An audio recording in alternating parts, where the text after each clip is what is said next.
Hello friends, welcome to Navkar Digital Institute. I am CA Vatsal Shah. Today we will learn the new topic of CA Foundation, that is nothing but principles and practice of accounting, जो एक आपका एक subject है जो accounts के नाम से जाना जाता है. उसमें से एक टॉपिक करते हैं friends, that is nothing but your company accounts. Friends word एक फेमस है, that is nothing but company accounts. आपने बहुत सारी जगह पे सोल प्रोप्राइटरशिप एंड अपने पार्टनरशिप्स के अकाउंट सीख के आए हो. टॉपिक का नाम कंफर्म है, that is nothing but company accounts. Companies कैसे अकाउंटिंग करता है. मैं कंपनीज की हर एक चीज के लिए अकाउंटिंग नहीं सिखाने वाला हूं. कंपनी जो शेयर्स इश्यू करती है, कंपनी जो कई बार शेयर्स का बायबैक करती है, कंपनी जो डिबेंचर्स इश्यू करती है, फॉर सीए फाउंडेशन पर्पस सिर्फ आपके यहां पे दो टॉपिक इंक्लूडेड है, that is nothing but company जब शेयर्स इश्यू करे.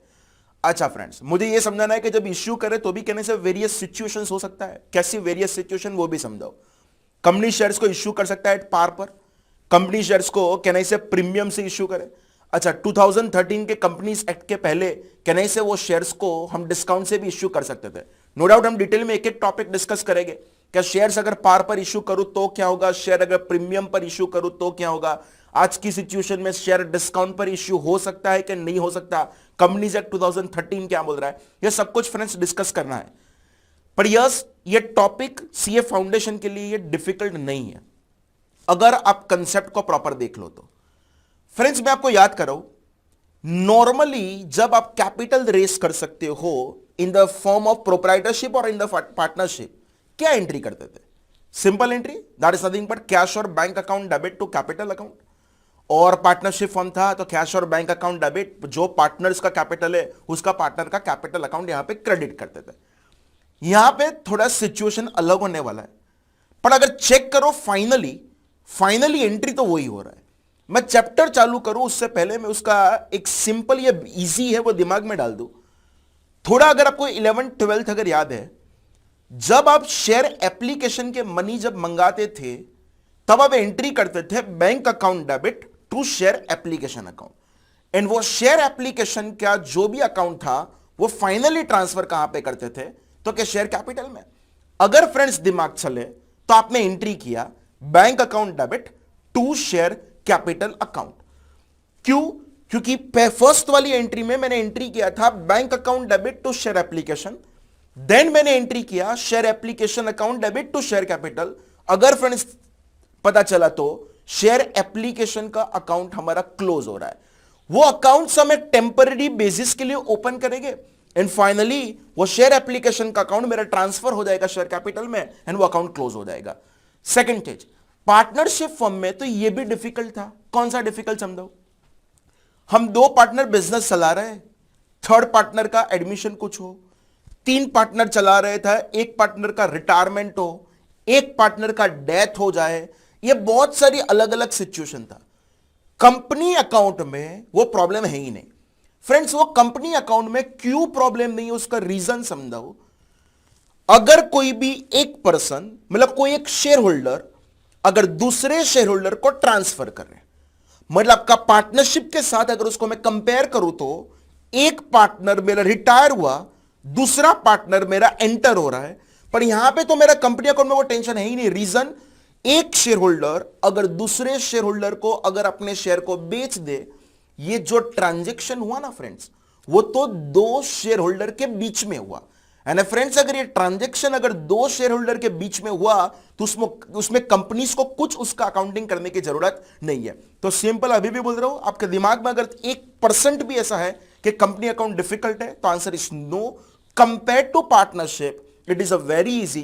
रीजन, मैंने आपको बहुत सारी सिचुएशन को यहां पे पहले ही लेक्चर में पहले ही 5 मिनट में मैं रिमूव कर रहा हूं कि लाइक पार्टनरशिप का कोई पार्टनर एंटर हो, कोई पार्टनर का डेथ हो, कोई पार्टनर रिटायर हो, ये सब कुछ अकाउंट हमको यहां पे कंपनीज अकाउंट में करने की जरूरत नहीं है. कोई रीजन पूछे, ये ट्रांजेक्शन है वो कंपनीज के साथ नहीं है, ये जो ट्रांजैक्शन है वो दो शेयर होल्डर के साथ है. और अगर ये दो शेयर होल्डर के साथ है तो उसमें कंपनी को कुछ अकाउंटिंग करने की जरूरत नहीं है. फ्रेंड्स कंटिन्यू करें चैप्टर. ये जस्ट मैंने आपको बेस बनाया, जस्ट मैंने आपको इतना कंफर्म कर लिया, मैंने आपको एक कम्युनिकेट कर लिया है. चैप्टर जरा सा भी डिफिकल्ट नहीं है अगर प्रॉपर कंसेप्ट समझ लो तो. फर्स्ट लेक्चर आज का हम यहां पे just and just companies accounts की फाउंडेशन के लिए जितना भी काम का है उतनी थियरीज डिस्कस कर रहे हैं. फर्स्ट ऑफ ऑल फ्रेंड्स मुझे आपको समझाना पड़े meaning of companies. Friend, company एक वर्ड लेटिन वर्ड कम पर से आया है। कम मतलब व्हाट, टुगेदर। और ये पर्टिकुलर कंपनीज अकाउंट्स की रिक्वायरमेंट क्यों थी? हर एक पर्सन की कोई एक लिमिटेशन होती है। लिमिटेशन किसके लिए? वर्क करने की एक लिमिटेशन होती है, कैपिटल की एक लिमिटेशन होती है, कोई एक सिंगल प्रोप्राइटरशिप है ना, कोई एक पर्टिकुलर लेवल तक ही जा सकता है। उनसे भी अगर आगे का बिजनेस करना है तो बहुत सारी कैपिटल चाहिए, बहुत सारा वर्क करना पड़ेगा। एंड वर्क के लिए कहने से एक से ज्यादा पर्सन को साथ में आना पड़ेगा। एक से ज्यादा पर्सन को साथ में आना है तो सिंपल उसके बाद का एक कंसेप्ट आया, that is nothing but partnership. Partnership में भी कहने से लिमिटेड था, मैक्सिमम 200 का जो भी पार्टनरशिप एक्ट प्रिस्क्राइब करे उसके हिसाब से मैक्सिमम पार्टनर हो सकता है। प्रॉब्लम इज दैट अगर उनसे भी आगे जाना है, ग्लोबल लेवल पर बिजनेस करना है, बहुत सारे अमाउंट, समथिंग 1000 करोड़ की कैपिटल चाहिए, तो कहने से वो 200 लोग के, वो 300 लोग के, वो 100 लोग के, वो 150 लोग को भी एक लिमिटेशन होती है। वो लिमिटेशन को रिमूव करने के लिए एक कंसेप्ट आया, that is nothing but company. Company एक लेटिन वर्ड कम पर से आया है। कम मतलब टुगेदर, साथ में आना है, साथ में मिलके ये लोग बिजनेस करेंगे, सब लोग कैपिटल लाएंगे, सब लोग बिजनेस करेंगे, एंड वो बिजनेस के बाद जो भी प्रॉफिट आएगा वो सब शेयर होल्डर के बीच में क्या हो जाएगा? शेयर हो जाएगा। सिंपल। तो Latin word come together. What is actual meaning of company? Company is actually an artificial person created by law with a perpetual succession and the common seal. Company एक artificial person है, and मैं जब company के characteristic समझाऊंगा तब मैं बोलूंगा एक पर्सन है पर उसके पास सिटीजनशिप नहीं है, समझाऊंगा, डिटेल समझाऊंगा। अच्छा, परपेचुअल सक्सेशन, फोरसीएबल फ्यूचर तक, गोइंग कंसर्न जब कंसेप्ट पढ़ के आए हो आपके अकाउंटिंग थियरी में, वहां तक ये बिजनेस चलने ही वाला है, इसका कोई एंड नहीं है। सेकंड चीज, एक सेपरेट एंटिटी है, उसको शेयर होल्डर एंड आपका कंपनी, वो दोनों सेपरेट एंटिटी है, दोनों के बुक्स ऑफ अकाउंट्स आपको अलग से मेंटेन करना पड़ेगा। पर ये जस्ट जो मैंने डेफिनेशन बोला वो कोई ऑथर ने बोला, वो डेफिनेशन है, पर आपको प्रॉपर सीए फाउंडेशन पर्पस आपके लॉ में एक कंपनी लॉ करके भी आता है, एंड वहां पे आपको पता होना चाहिए what is the meaning of company as per companies act 2013। तो वहां पे लिखा है एनी इनकॉर्पोरेशन, मतलब एनी कंपनी जिसका इनकॉर्पोरेशन हुआ है, कहां पे? Either in the companies act 2013 और एनी अदर प्रीवियस लॉ। मेरा वर्डिंग क्लियर है? और एनी अदर प्रीवियस लॉ, ये रखना ही पड़े फ्रेंड्स। वाई क्यों रखना पड़े? आज की तारीख में कंपनीज एक्ट 2013 है, उसके पहले कहना इसे कंपनीज एक्ट 1956 था।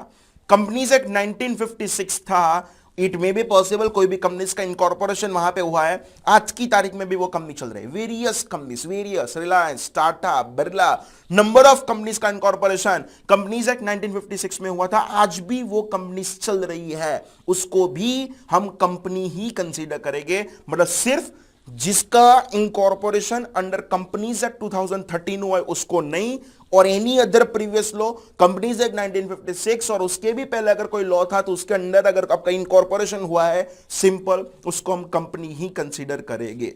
अच्छा, नेक्स्ट फ्रेंड्स मुझे आपको समझाना है, that is something but features of company समझाना है। What are the characteristic of the company. ये सब कुछ एग्जाम पर्पस के लिए इंपॉर्टेंट है, आपको याद भी रखना पड़ेगा। क्लास में हम मैं आपको रखवा ही दूंगा, पर हर एक का कंसेप्ट पता होना चाहिए, रट्टा लगाने की जरूरत नहीं है। First of all, incorporated association. Friends आपको याद करो, पार्टनरशिप का registration is not a mandatory but it is an advisable. Same is in the case of the proprietorship. Proprietorship का भी registration is not a mandatory, it's an advisable. पर companies का registration is a mandatory, company का compulsorily आपको registration करवाना पड़ेगा। Practical life थोड़ी बात करें, कंपनी का रजिस्ट्रेशन कौन करता है? तो एमसीए करता है, that is something but ministry of corporate affairs. वहां पे उसके डिटेल प्रोसीजर है। आप जब इंटरमीडिएट एंड सीए फाइनल में आओगे तब आपको डिटेल समझाएंगे। आपको 110% कंपनी का रजिस्ट्रेशन करवाना पड़ेगा। फ्रेंड्स चेक करें, that is something but separate legal entity. मैंने अगेन मैं आपको बोल रहा हूं, कंपनी एंड उसके शेयर होल्डर वो दोनों सेपरेट है, वो दोनों एक सेपरेट लीगल एंटिटी है, दोनों के अकाउंट्स अलग से मेंटेन होगा, एंड आप एक सेपरेट एंटिटी का एक कंसेप्ट आप पढ़ के आए हो। Third is nothing but perpetual existence. Friends what is the meaning of the perpetual existence? Company का बिजनेस फोरसीएबल फ्यूचर तक चलने वाला है। फोरसीएबल बोलो, गोइंग कंसर्न बोलो, it is one and same. ये कंपनी हम बंद करने के लिए नहीं खोलते हैं, कंपनी कंटिन्यूअस बेसिस पर चलता ही रहेगा। फ्रेंड्स अगर नेक्स्ट डिस्कस करें, that is nothing but common seal. Friend what is the meaning of common seal? There are various documents जहां पे कंपनी के बिहाफ पर साइन करना पड़ेगा।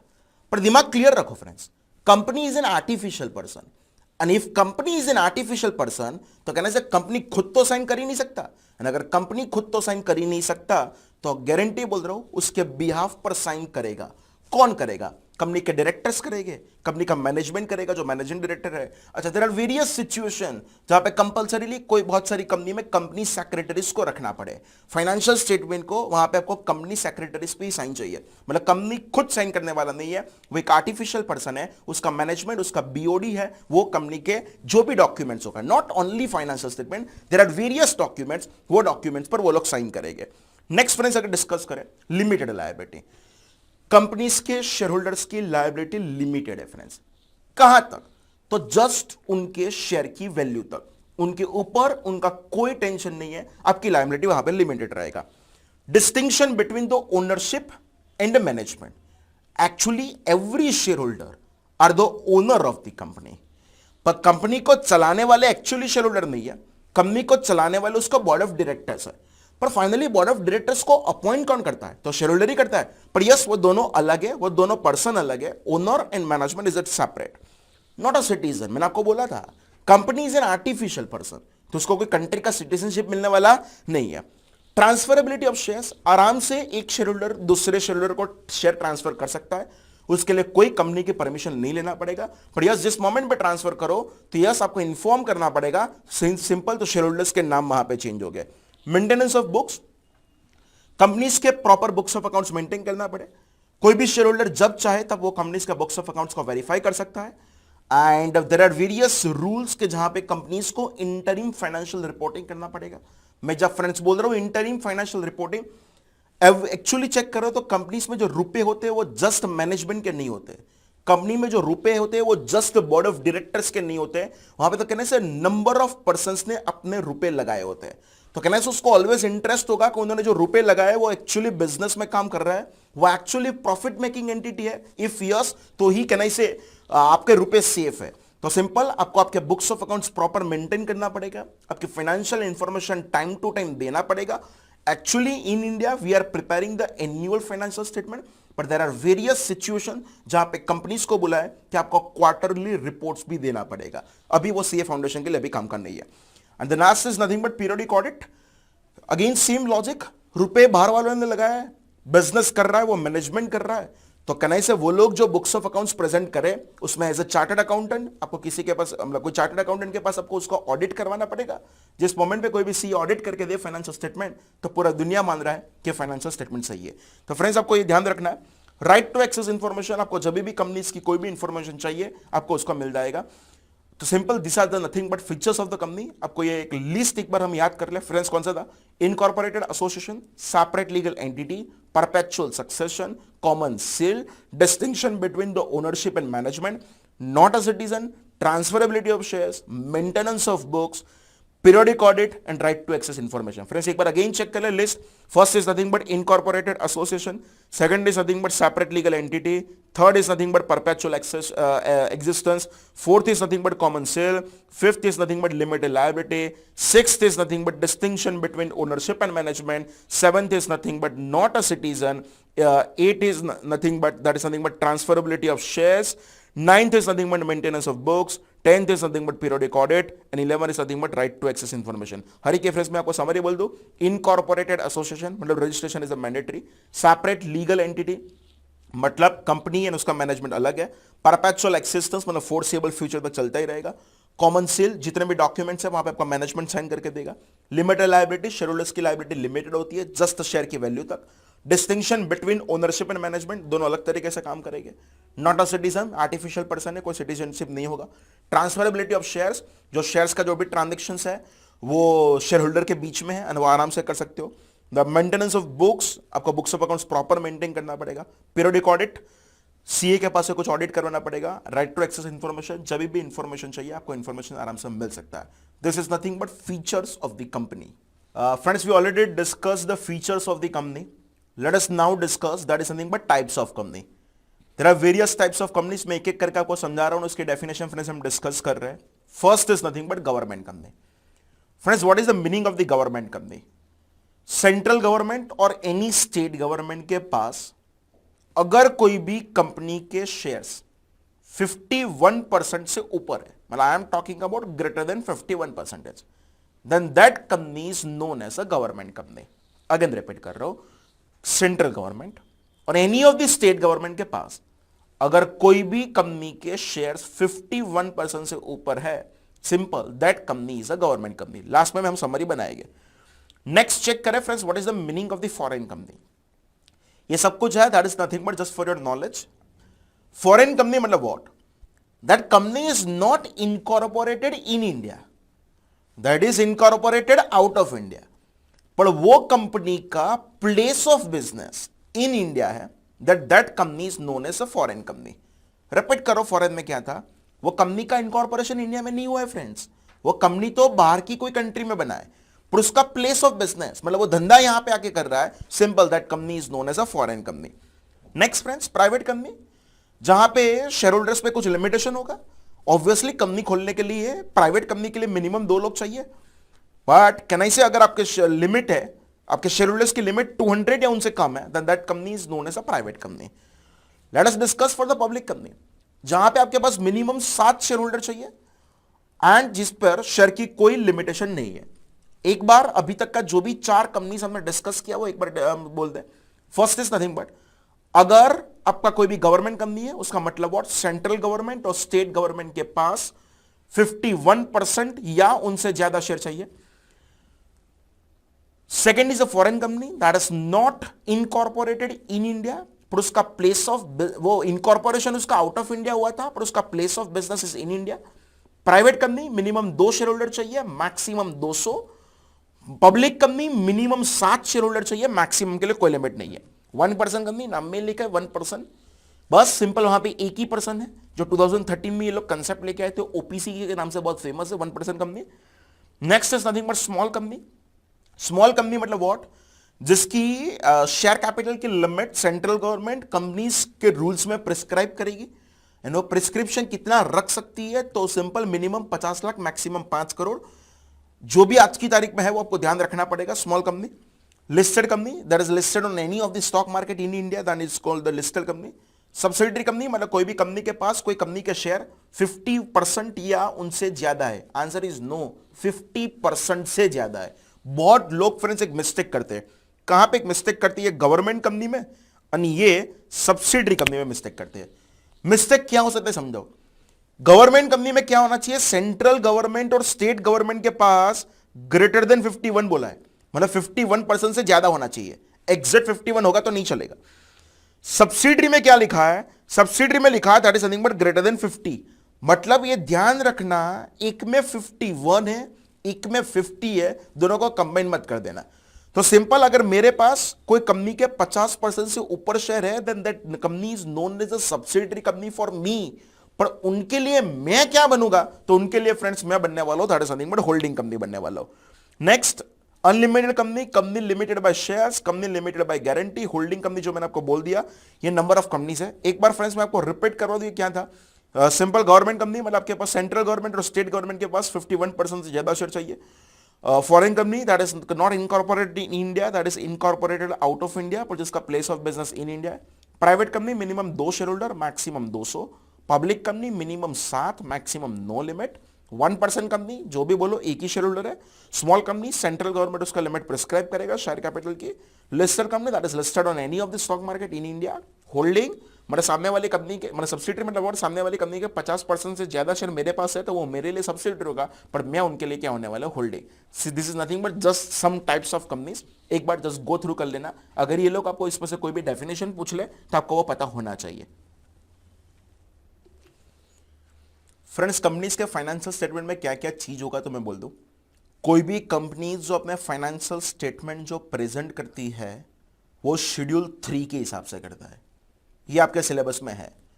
जस्ट मैं फ्रेंड्स आपको आगे डिस्कस थोड़ा करूं. शेड्यूल 3 में एक्चुअली टोटल 3 डिवीजन है. Division 1, division 2 and division 3. Division 1 ऐसी कंपनीज को एप्लीकेबल है जिस पर्टिकुलर कंपनीज को अपना जो फाइनेंशियल स्टेटमेंट बनाना है वो अकाउंटिंग स्टैंडर्ड्स के हिसाब से बनाना है। डिवीजन 2 एक ऐसी कंपनीज को एप्लीकेबल है जिनको अपने फाइनेंशियल स्टेटमेंट जो बनाना है वो इंडियन अकाउंटिंग स्टैंडर्ड जो इंड एस के नाम से फेमस है। एंड डिवीजन 3 वो एनबीएफसी जो नॉन बैंकिंग फाइनेंस कंपनी आप जो बोलते हो उनको जो इंड एस फॉलो करना है उनके हिसाब से है। इतना डिटेल जाने की आपको जरूरत नहीं है। इतना ध्यान रखना, कंपनीज जो फाइनेंशियल स्टेटमेंट बनाती है वो शेड्यूल 3 के हिसाब से बनाती है। शेड्यूल 3 में फाइनेंशियल स्टेटमेंट का फॉर्मेट फिक्स है। एवरी कंपनी को वो फाइनेंशियल स्टेटमेंट वही फॉर्मेट में फिक्स करना प्रेजेंट करना पड़ेगा। पर प्रॉब्लम इज दैट वो फाइनेंशियल स्टेटमेंट में होता क्या है? तो फर्स्ट ऑफ ऑल फ्रेंड्स वहां पे होता है बैलेंस शीट। सेकंड होता है that is nothing but profit and loss account या statement of profit and loss जो बोलना है। थर्ड होता है that is nothing but cash flow statement. Fourth होता है that is nothing but statement of changes in equity. And fifth होता है that is nothing but significant accounting policies का disclosure. Balance sheet you know very well. Balance sheet shows the financial position on a particular date. Trading and profit and loss account is shows the financial performance for the year.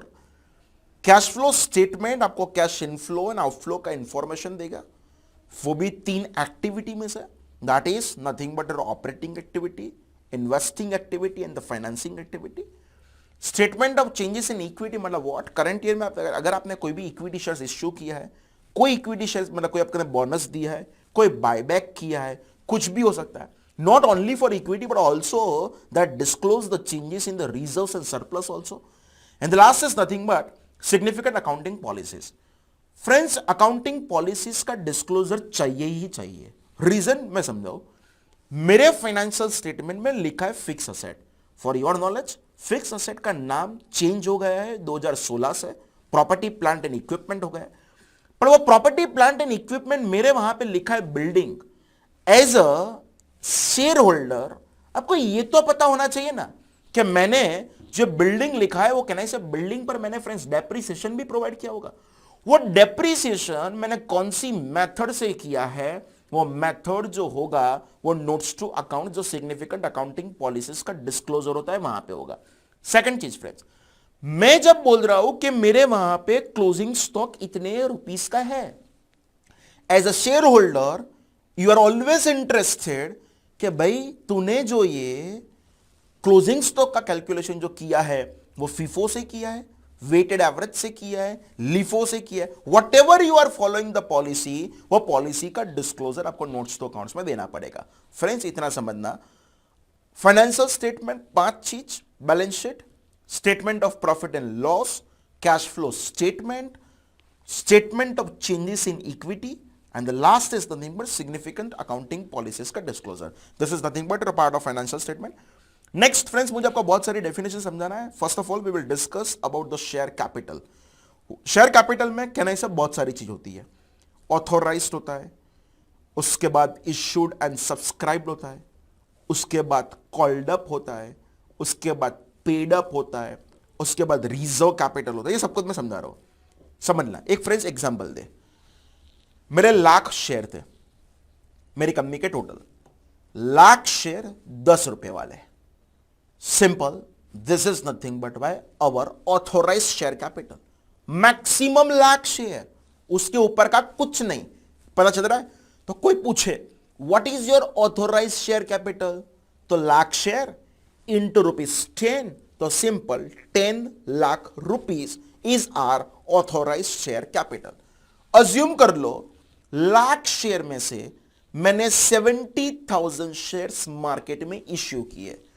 70,000 shares into 10 rupees, 7 lakh rupees is known as issued and subscribed share capital. पर it may भी possible 70,000 share जो मैंने issue किया वो share था 10 रुपए का, पर मैंने मेरे शेयर होल्डर के पास बोला है आज आप 10 रुपए मत देना, आज जस्ट आप मुझे 6 रुपए देना। तो कहने से मेरे लिए कॉल्ड अप कैपिटल कितना हुआ, 70,000 शेयर्स 10 वाला था पर मैंने मंगाया जस्ट 6 रुपए का, तो 70,000 shares into 6 rupees, your answer is nothing but 4,20,000। सब लोगों ने रुपए दे दिए, पर एक पर्सन जिसके पास 5000 शेयर्स थे उन्होंने मुझे 6 रुपए नहीं दिए। याद करो 70,000 शेयर्स पर मैंने 6 रुपए मंगाए थे, मतलब 4,20,000 is nothing but my called up capital. पर 5,000 शेयर्स वालों ने मुझे 6 रुपए नहीं दिए, मतलब मुझे 30,000 रुपीस का पेमेंट नहीं मिला। 420 मंगाया था, 30,000 का नहीं मिला। सिंपल बोलो, मुझे मिला तो कितना मिला? 3,90,000 का पेमेंट मिला। That is called my paid up capital. याद करो, ऑथोराइज मतलब मैक्सिमम, इश्यूड एंड सब्सक्राइब मतलब जितने शेयर आपने इश्यू किए, कॉल्ड अप मतलब पर शेयर जितने रुपए मंगाए हैं, एंड पेड अप मतलब आपको जितने रुपए मिल गए। याद करो 5,000 शेयर वालों ने 6 रुपीस नहीं दिया। 30,000 is known as a calls in arrears. Simple बोलो, पेड अप कैपिटल आपको फाइंड आउट करना है तो कॉल्ड अप कैपिटल में से कॉल्स इन एरियर्स को माइनस करो। इट मे बी पॉसिबल, कोई बंदा बोले ना ना मैं तो आपको आज से पूरे पूरे रुपए दे दूंगा, it may be possible, that is something but my calls in advance, तो प्लस करना पड़ेगा आपको calls in advance. Detail calls in arrears and calls in advance हम लास्ट में देखेंगे। एंड मेरी कंपनी ऐसी बोले, मेरे जो 1,00,000 शेयर की ऑथोराइज कैपिटल था उसमें से हम 10,000 शेयर तो ऐसे रखते हैं, वो जब जरूरत पड़े, सिर्फ in the case of winding up, company जब बंद करो तब, सिर्फ in the case of liquidation, same company जब बंद करो तब, in that situation also, that situation only हम वो शेयर को मंगाएंगे, then simple that is known as a reserve capital. Friends, मैंने आपको 5 मीनिंग समझा है, authorised, issued and subscribed, called up, paid up and the reserve capital. एक एक करके मीनिंग देखें। फर्स्ट इज ऑथोराइज्ड और nominal share capital. It is a maximum amount of capital which a company is authorized to issue. याद करो मेरे case में 1,00,000 share into 10 rupees, that is something but 10 lakh. Next, issued and subscribed share capital. Issued capital includes face value of shares issued by company for cash, consideration by share to promoters others. The remaining portion of the authorized capital which is not issued is known as unissued capital. 1,00,000 share में से हमने 70,000 shares issue किए थे, तो 70,000 into 10 rupees, 7 lakh rupees is nothing but my issued capital, but otherwise 3 lakh rupees is known as unissued share capital. Called up share capital, the portion of the shares which company has called from the shareholder is known as called up capital. 70,000 shares, 9 rupees 630 is my called up capital. Paid up share capital, it is a portion of the share capital paid by the company. याद करो 5,000 ने just 6 rupees नहीं दिए थे, 30,000 rupees नहीं दिए थे, 420 मंगाए थे, 30,000 नहीं दिए थे, 3,90,000 is my paid up share capital. And the last is a reserve share capital. A company may decide by passing a resolution that certain portion of unsubscribed share capital shall not be called up except in case of winding up, then it is known as your reserve capital. If you like this video, share it with your friends. Subscribe to our YouTube channel to watch more such videos and learn from our expert faculty members. Press the bell icon to get regular notifications whenever we upload a new video. Download NDI mobile app to get complete CA course online. We value your support. Thank you for watching.